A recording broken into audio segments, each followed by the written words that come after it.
Did we expect anything less from Sam Pittman? This guy has done nothing wrong since he stepped on campus. Of course, that's a bit of an exaggeration, but certainly, my goodness, he can recruit too.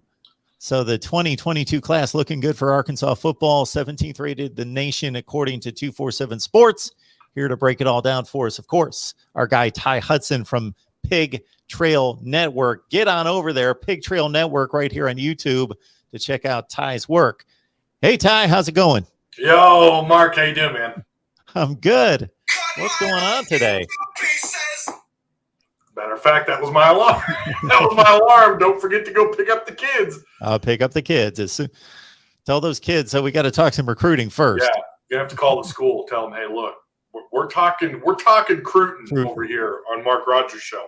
Yeah, it was a great class, Mark. They signed everyone they wanted. We're still waiting. We're kind of waiting on one prospect at the moment. We're not real. I mean, there's kind of rumors floating around. We may be waiting for a little bit for Rouser, 4-star safety out of Michigan. You and I had talked about him because it was a territory that Arkansas, it's kind of foreign area. That's a foreign, there's no pipeline from Fayetteville to Michigan. And I tried to think back, who's the last player they ever signed from Michigan? I really don't know. I couldn't even tell you.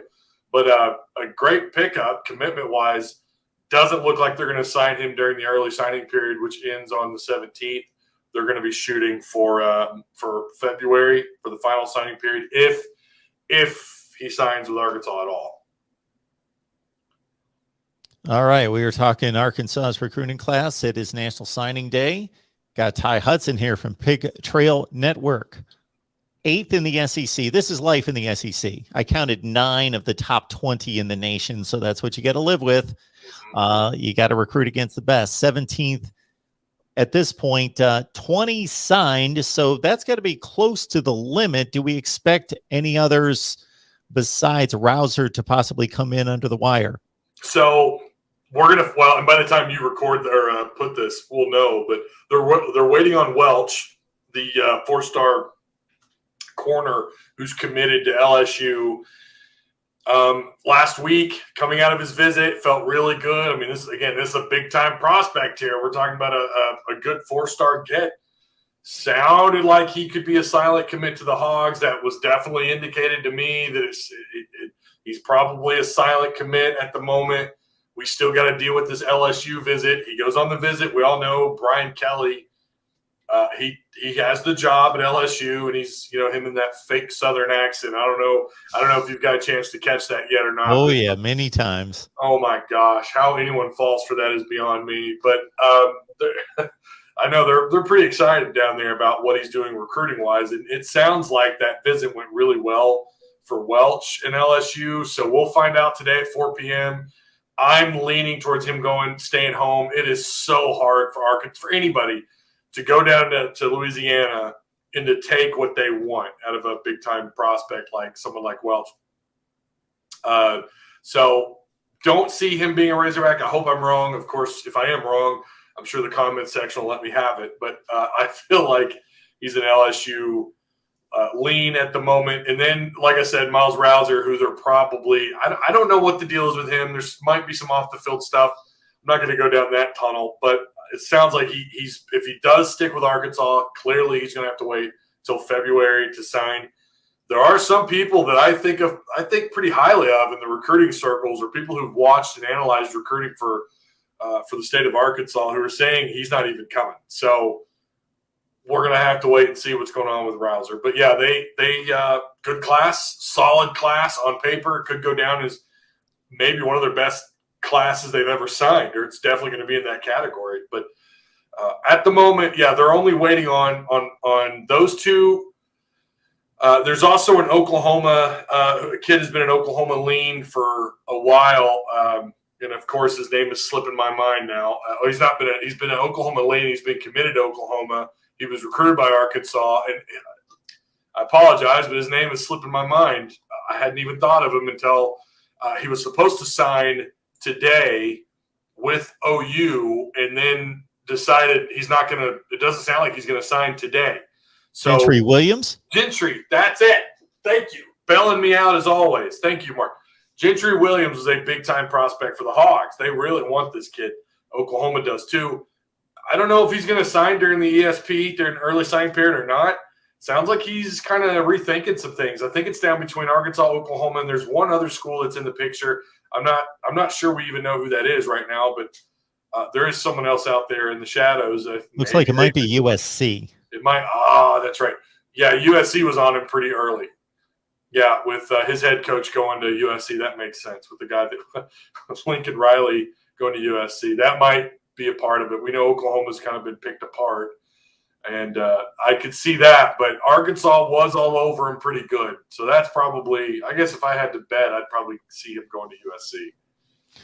Ty, at the age of 26, I left Ohio to take a job in Mississippi. I guess I just wasn't that savvy enough at the time. It never struck me as being a good career move to try to fake a Southern accent, but that's me. I just kind of like, this is who I am, take me or leave me. And people seem to be pretty accepting of that. You know, they were okay. They understood this guy doesn't talk like us. That's okay. Yeah, you could always point out a northerner, you know, I mean, being down here, born and raised in Fayetteville. And I definitely had teachers, you know, that were from the north, and you know, we'd give them grief a little bit, you know, when they would say certain things that, you know, they didn't have that southern twang to it, but you know, it's no different than if a Southern were to go up to the Northeast or, you know, to the Rust Belt and have that, carry that thick Southern accent. People, you know, you're going to catch some grief for it. That's just part of it. But to see him go down there and fake that accent like that, you know, I don't know. He's had some questionable things in his career, you know, like talking about what do you say about his players executing them or something after a loss or a close win?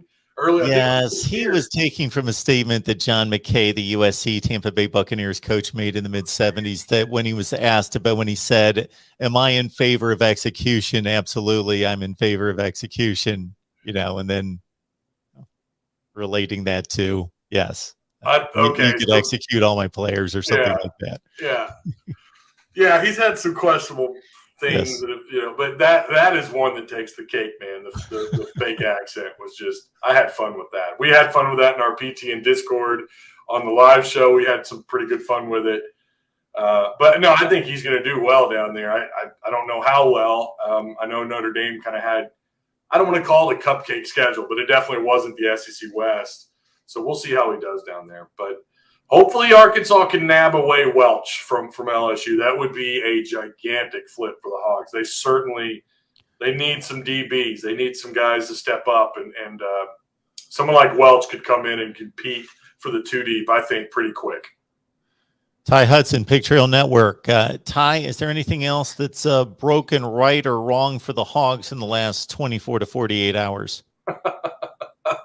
I don't know what you're talking about, Mark. Certainly couldn't beat Treylon Burks foregoing the bowl game to enter to get prepared for the draft.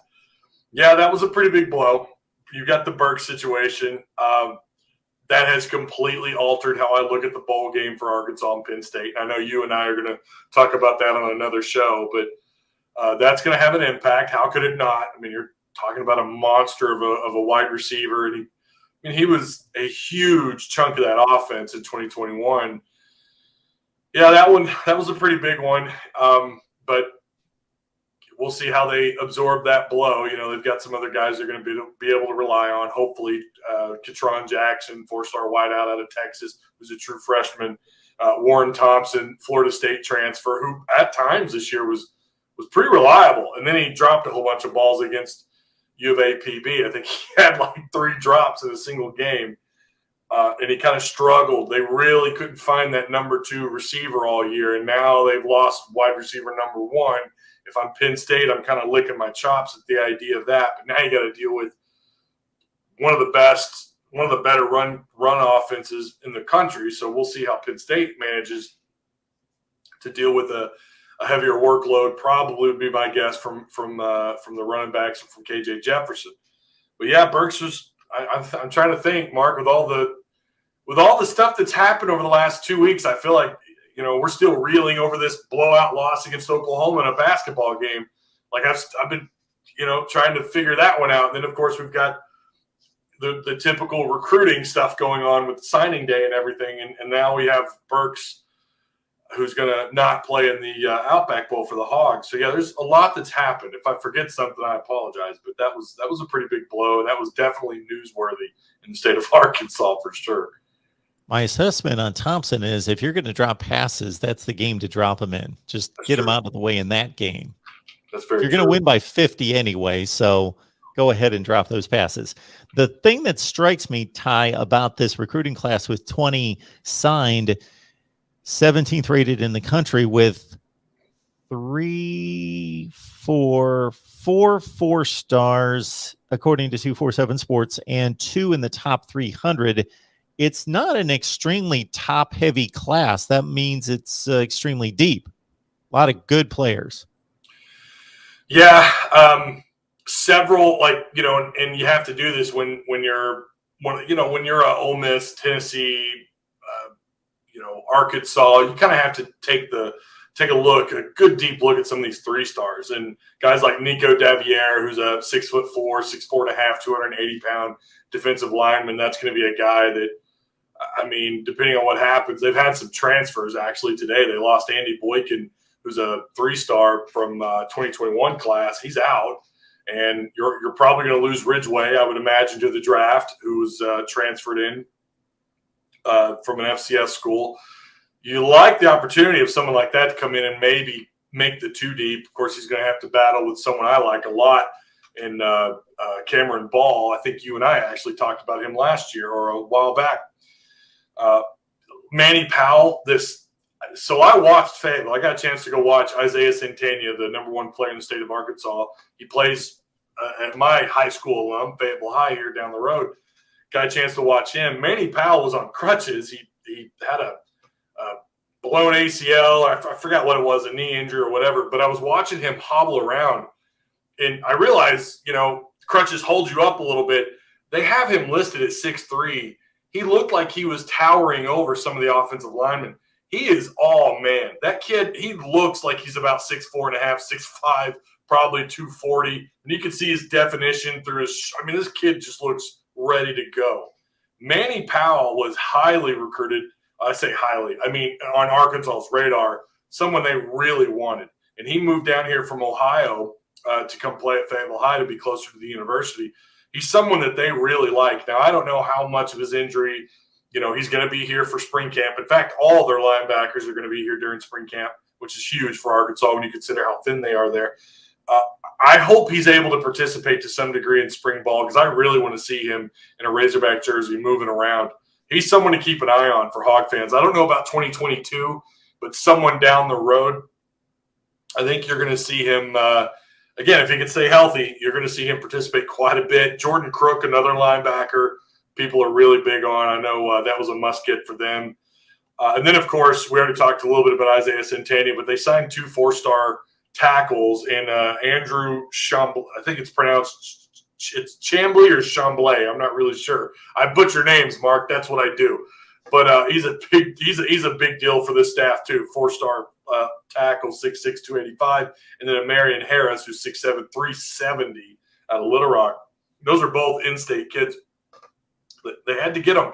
But the story of this offseason, though, has been what they did at wide receiver. That's the highlight. I mean, you signed Centennia, who's a 4-star, Quincy McAdoo, who's a 4-star, and then you signed today, and I actually streamed his announcement, Samuel Bakke. It's pronounced Bakke, even though it looks like it's M Bakke. It's just Bakke, no M.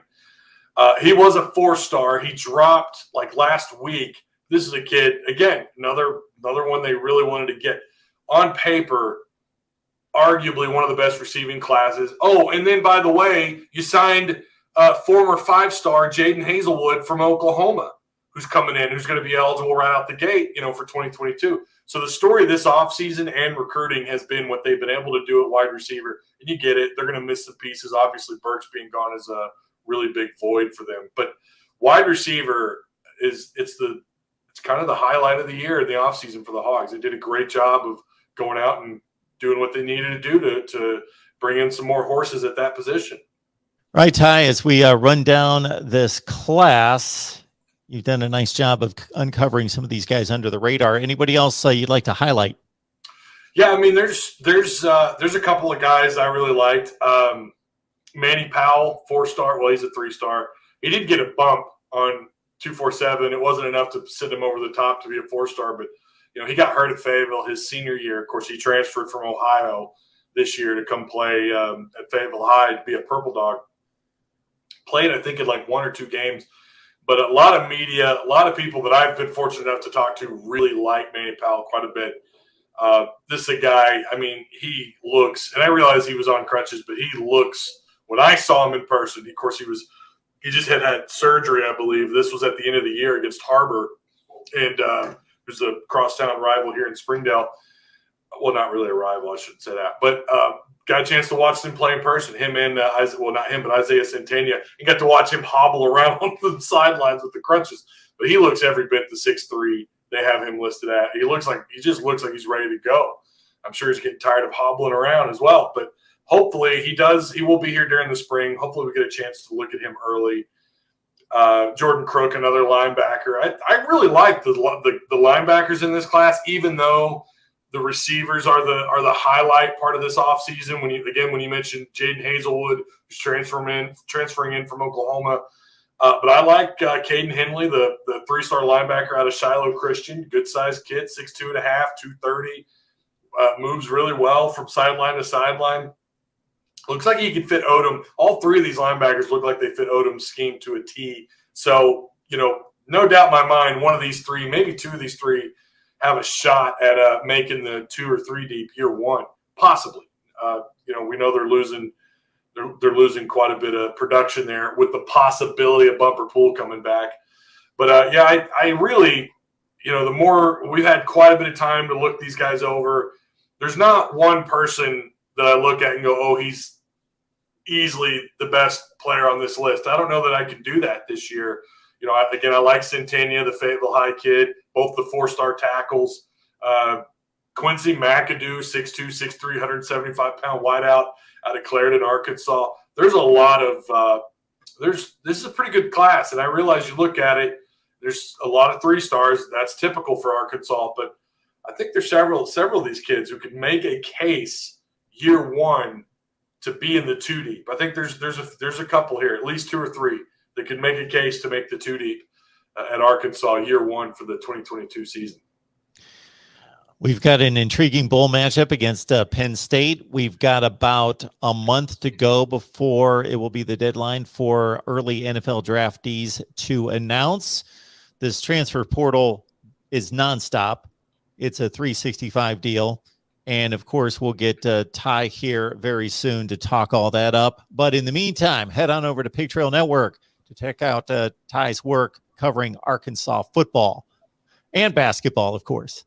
Ty, we appreciate you being here as always, man. Yeah, appreciate it, Mark. Thanks for having me on.